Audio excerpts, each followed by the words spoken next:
శివశక్తి సమారంభాం భాస్కరాచార్య మధ్యమాం అస్మత్ శ్రీనాథ పర్యంతం వందే గురుపరంపరాం. పార్ట్ 1లో కామాక్షి అమ్మవారి ఆలయంలో ఉన్నటువంటి 16 గణపతులు, షోడశ గణపతుల గురించి తెలుసుకున్నాం. ఇప్పుడు ఈ వీడియోలో కంచిలో కామకూటం ఉంది, కామకోటి ఉంది. కామకూటం, కామకోటి ఈ రెండు ఒకటేనా లేదంటే వేరువేరా అనేటువంటి దాని గురించి విశ్లేషణ, అలాగే జగద్గురువుల కటాక్షం ఉంటేనే అమ్మవారి వైభవం తెలుస్తుంది మనకు. కనుక అమ్మవారి గురించి మాట్లాడే ముందు జగద్గురువులైనటువంటి భగవద్ ఆదిశంకరాచార్యుల వారి గురించి కొన్ని విశేషాలను తెలుసుకునేటువంటి ప్రయత్నం చేద్దాం ఈ వీడియోలో. ముందుగా ఒక విశేషాన్ని తెలుసుకుందాం. మహాశక్తుల్లాగా విరాజిల్లుతున్నటువంటి 3 శక్తులు కంచి కామాక్షి, మధుర మీనాక్షి, కాశీ విశాలాక్షి. వీళ్ళు ముగ్గురు కూడా అభయ వరద హస్తాలు లేకుండా ఉంటారు. దానికి కారణం ఏమంటే వాళ్ళ పేరే కామాక్షి, మీనాక్షి, విశాలాక్షి. వచ్చేటువంటి భక్తులకు కేవలం వారి యొక్క కంటి ప్రసరణ ద్వారానే అనుగ్రహించేటువంటి దేవతలు వీళ్ళ ముగ్గురు కూడా. అందుకే కామాక్షి, మీనాక్షి, విశాలాక్షి. కాబట్టి ఈ ముగ్గురు దేవతలు కూడా అభయ వరద హస్తాలతో దర్శనమివ్వరు భక్తులకు. జగద్గురువులైన ఆదిశంకరాచార్యుల వారు కంచికి చేరుకున్నప్పుడు స్వయంగా తన చేతితో శ్రీచక్రాన్ని లిఖించారు.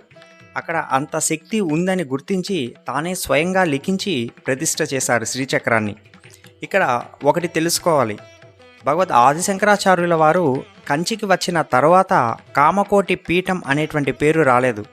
శంకర్లు అక్కడ ప్రతిష్ఠ చేశారు, అమ్మవారిని ఆరాధన చేశారు. అంతేకాకుండా కంచి కామకోటి పీఠం అనేది దివ్యమైన ఒక జ్ఞానపీఠం అని మనం చెప్పుకోవాలి. అప్పటికే ఉన్న ఎందరో మేధావులందరినీ శంకరాచార్యుల వారు తన సిద్ధాంతాన్ని అంగీకరించేలా చేశారు. అందుకే దానికి మూలాంనాయ సర్వజ్ఞ పీఠం అని పేరు. కంచి కామకోటి పీఠం అనేటువంటిది ఒక ప్రత్యేకమైనటువంటి ఒక గురువుకో లేదా ఒక గురు పరంపరకో సంబంధించినటువంటి పీఠం కాదు ఇది. ఎందుకంటే లలితా సహస్రం అనేటువంటిది శంకర్ల కంటే పూర్వమే ఉన్నాయి. వసిన్యాది వాగ్దేవతలు చెప్పారు, ఆ తర్వాత హయగ్రీవుని దగ్గర నుండి అగస్త్యునికి వచ్చింది, ఆ తర్వాత శంకర్లు వచ్చారు. లలితా సహస్రంలో చూస్తే శ్రీ షోడశాక్షరి విద్య త్రికూట కామకోటిక అనేటువంటి అమ్మవారి నామాలు ఉన్నాయి. శ్రీ షోడశాక్షరి అంటే 16 అక్షరాలు కలిగినటువంటి విద్య, అదే శ్రీ విద్య. త్రికూట కామకోటిక, కామకోటి అని చెప్పి లలిత సహస్రనామంలో వసిన్యాది వాగ్దేవతలు చెప్పున్నారు. శ్రీ షోడశాక్షరి విద్య అంటే శ్రీ విద్యా స్వరూపురాలు కామకోటి. మనం సహస్రనామావళి చేసేటప్పుడు కామకోటికాయై నమః అని చెప్పి పూజ చేస్తాం. కాబట్టి అమ్మవారి పేరే కామకోటి. మరి కామకూటం అంటే ఏమిటి అంటే అమ్మవారు ఉన్నటువంటి స్థలాన్ని కామకూటం అంటారు. కామకూటంలో కామకోటి ఉంది. అమ్మవారి యొక్క సౌందర్య రూపానికి కామాక్షి అని పేరు. అదే అమ్మవారు శ్రీచక్రపీఠంలో ఉన్నటువంటి తనకి కామకోటి అని పేరు. ఆదిశంకరాచార్యుల వారి కంటే ముందు ఆయన గురువు అయినటువంటి గోవింద భగవత్పాదుల వారు, ఈ గోవింద భగవత్పాదుల వారి గురువు గౌడ భగవత్పాదుల వారు. ఈయన కూడా గొప్ప శ్రీవిద్యోపాసకులనే చెప్పుకోవాలి. ఈయన శుభగోదయ స్తవం అనేటువంటి గ్రంథాన్ని రాసున్నారు. మొత్తం జగన్మోహిని అయినటువంటి అమ్మవారి ఉపాసన రహస్యాలే, శ్రీవిద్యా రహస్యాలు రచించారు. అందులో మొత్తం 51 శ్లోకాలు ఉంది. మొత్తం శ్రీవిద్యలో నిగూఢంగా నిక్షిప్తమైన అన్ని రహస్యాలు అందులో పెట్టేశారు. అయితే సామాన్యులకు అంత తేలికగా అర్థం కాదు. అది వారి ప్రత్యేకత. అది మొత్తం కూడా శ్రీవిద్యోపాసన మర్మాలనే చెప్పుకోవాలి. అయితే ఆ 51 శ్లోకాల యొక్క మెయిన్ ఎసెన్స్ ఏమని చెప్పున్నారంటే అంతర్యాగ క్రమారాధ్య బహిర్ముఖ సుదుర్లభ. అంతర్యాగ క్రమ, ఆ అంతర్యాగ క్రమ అనేటువంటి నామానికి విశ్లేషణ ఈ శుభగోదయ స్తవం అని అనిపిస్తుంది. మన లోపల అమ్మవారిని ఎలా చూడాలో ఆ 51 శ్లోకాల్లో మర్మంగా చెప్పున్నారు. కానీ శంకరులు కూడా అంతే గొప్ప స్థాయిలో సామాన్యులకు అందరికీ అర్థమయ్యేటువంటి రీతిలో తన పరమ గురువులు శుభోదయ స్తవంని 51 శ్లోకాల్లో రాస్తే శంకరాచార్యుల వారు సౌందర్య లహరిని 100 శ్లోకాల్లో రాశారు. అంటే శంకర్లు కొత్తగా శ్రీవిద్యోపాసనను ఇవ్వలేదు, సౌందర్య లహరి ద్వారా తన గురువులు ఇచ్చినటువంటి పరంపరనే అందించారు. శ్రీ విద్య అంటే కామాక్షి దేవియే. కామాక్షి ఎవరంటే సాక్షాత్తు మహాశక్తి స్వరూపిణి, శ్రీవిద్యా స్వరూపిణి. ఇక్కడ మనం మహాశక్తి ఉపాసన గురించి తెలుసుకోవాలి. ఈ మహాశక్తి ఉపాసనలో 10 ఉపాసనలు ప్రసిద్ధి చెందిందిగా చెప్పుకోవాలి. అవి దశమహావిద్యలు. అవి కాళీ, తార, లలిత, భువనేశ్వరి, భైరవి, చిన్నమస్త, ధూమావతి, బగలాముఖి, రాజమాతంగి, కమలాత్మిక. ఈ 10 దేవతా విద్యలను మహావిద్యలు అని అనడం వెనుక ఉన్న కారణం ఏమంటే, లౌకికంగా మనకు కామ్యం కోసం, ప్రయోజనాల కోసం సాధన చేస్తే అవి లౌకిక విద్యలు. ఇదే లోకంలో అదే కామ్యాలను, ముక్తిని, మోక్షాన్ని ప్రసాదించేది మహావిద్య.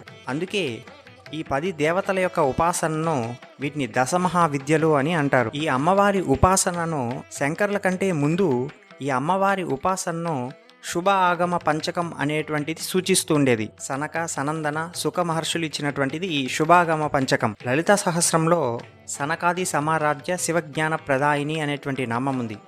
ఈ సనకాది సమారాధ్య అనేటువంటి నామం ఎలా వచ్చిందంటే, ఈ శుభాగమ పంచకం అనేటువంటి అమ్మవారి యొక్క ఉపాసన విధిని, ఉపాసన రహస్యాన్ని రచించినటువంటి వాళ్ళు ఈ సనక, సనందన, సుఖ మహర్షులు. వీళ్ళ వల్ల వచ్చినటువంటి నామమే ఈ సనకాది సమారాధ్య.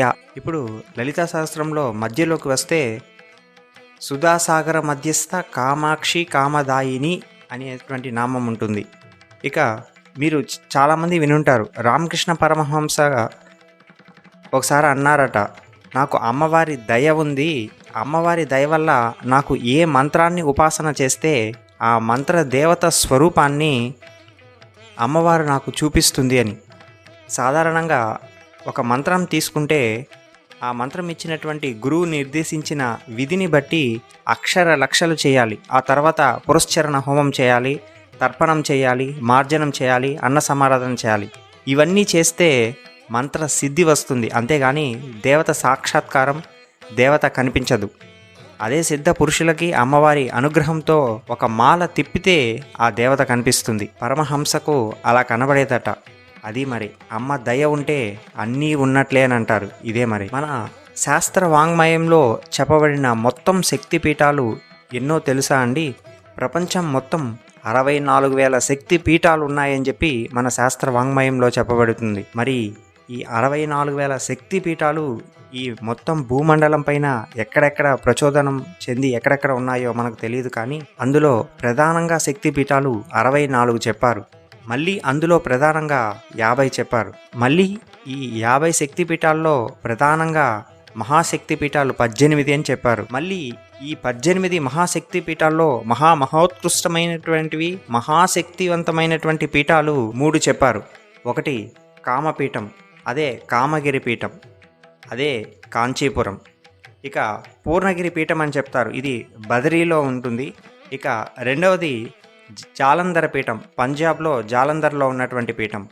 మూడవ పీఠం ఓడ్యాన పీఠం, ఇదే అస్సాంలోని కామాఖ్య ఆలయం. ఈ కామగిరి పీఠం, జాలంధర పీఠం, ఓడ్యాన పీఠం, ఈ 3 అనేటువంటిది మహోత్కృష్టమైనటువంటి మహాశక్తి పీఠాలుగా చెప్పబడినవి. సాక్షాత్తు లలితా విద్యయే, శ్రీ విద్యయే కాంచీపురం. లలితా సహస్రంలో అరుణాం కరుణా తరంగితాక్షిం ధృత పాశాంకుశ పుష్పబాణ చాపాం అని చెప్పారు వసిన్యాది వాగ్దేవతలు.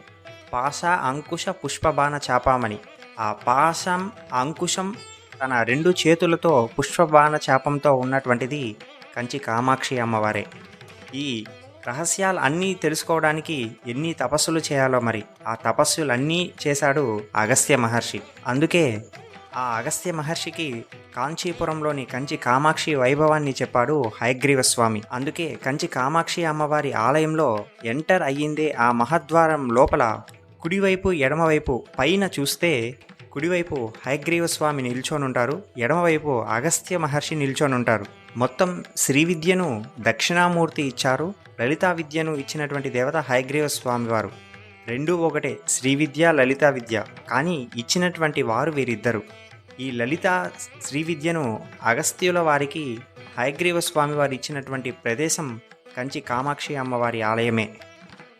మొట్టమొదట అగస్త్య మహర్షికి హయగ్రీవ స్వామి వారు దర్శనమిచ్చింది ఈ కామాక్షి ఆలయంలోనే. అలా దర్శనమిచ్చి హయగ్రీవ స్వామి అగస్త్య మహర్షికి కామాక్షి గురించి ఏమేమి చెప్పారో ఆ రహస్యాలన్నీ నెక్స్ట్ పార్ట్ 3 నుండి చెప్పుకుంటూ కామాక్షి యొక్క విలాసం వైభవాన్ని తెలుసుకునేటువంటి ప్రయత్నం చేద్దాం. అందరికీ కామాక్షి అనుగ్రహం. శ్రీమాత్రే నమః.